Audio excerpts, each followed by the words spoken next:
Good morning, class. On your way into class today, you want to make sure you pick up your interactive notebook out of the correct crates. We are going to be using this a lot in class today, so you need to make sure that you have picked it up before you even sit down. When you do pick up your interactive notebook and you are in your seats, I need you to open to the next blank page in your notebook. On that page, at the top, you are going to title it with today's date. I will do it with you. So my title is going to be June 16th, 2016. So now you should have your interactive notebook titled June 16th, 2016.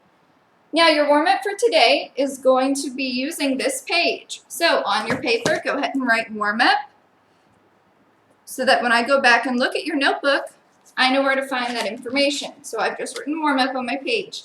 Now for your warm-up today, I want you to focus on the difference between facts and opinions.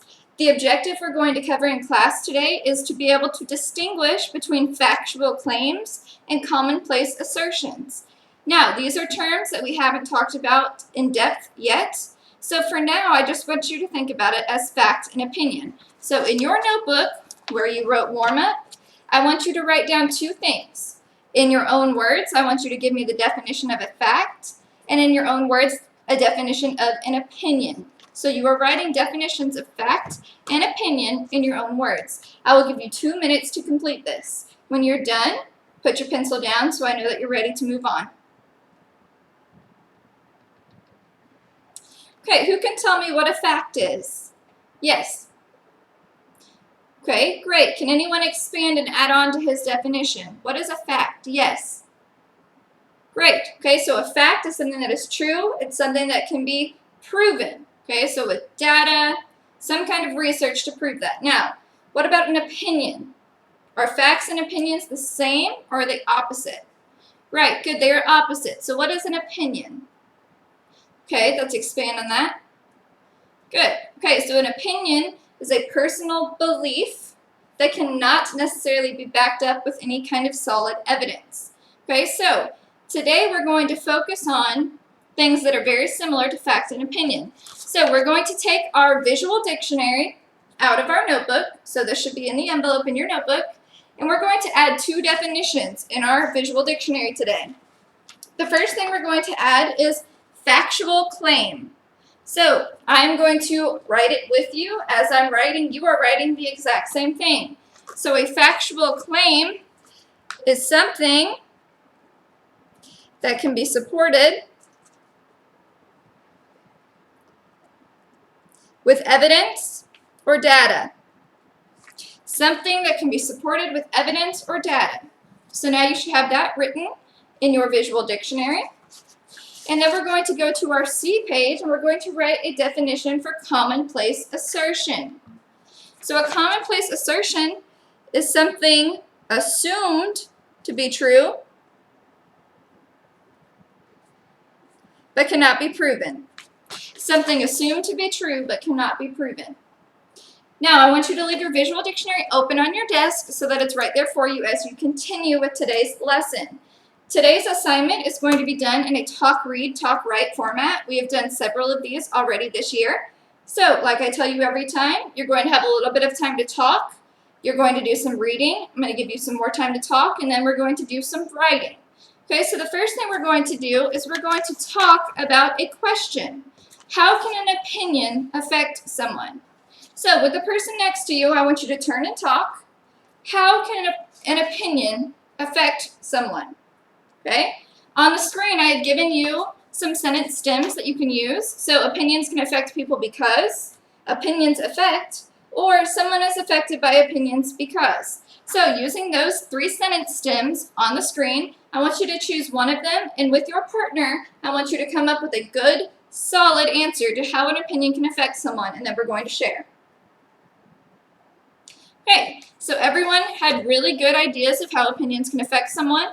I love how everyone used one of those three sentence stems in order to make sure that our answers were really answering that question specifically. Now, the next thing we're going to do is read. Now, with factual claim and commonplace assertion, these are things we're going to find in expository or nonfiction text. So today we're going to look at a text called Great White Sharks by Peter Benchley.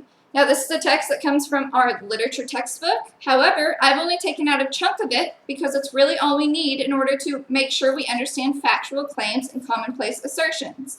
Now, I've given you a pay attention to list today as you're reading. So not only are you going to annotate for main idea and supporting details, you're also going to focus on finding factual claims and commonplace assertions. So as you can see on the screen, anytime you find a factual claim throughout this piece, you're going to underline it. And if you find a commonplace assertion, you're going to put it in a box.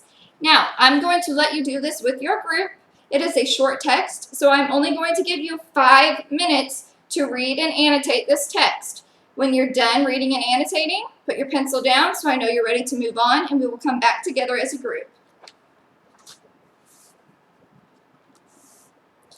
Okay, so now that we've come back together as a group and you've finished reading the text, we're going to do the second talk in our lesson. So, the second talk goes right along with the first one. So we talked about how opinions can affect other people.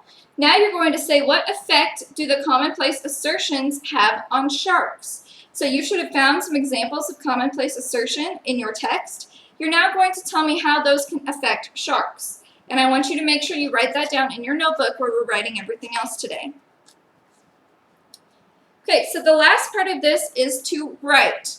So now that you have seen a text example with factual claims and commonplace assertions in it, you are now going to look back at your own expository text we've been working on this week, and you're going to see if you have those things in your own text. You should have factual claims. Now, remember that means that you should have some evidence or data to support those claims. So if you've not done the research and you can't support those claims, they're not factual. So you'll need to make sure you go back and review your own paper, and if you need to add in that research, you need to do that now.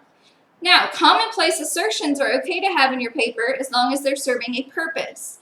However, if you're using a commonplace assertion like all sharks kill people, you need to make sure you go back and see if that's useful information, or if you're using that to sway your audience and maybe it's not the best use of words. So, with the last 15 minutes of class, you are going to go back through your own text, the one you've been working on this week, and you are going to see what you can revise and edit based on our lesson for today.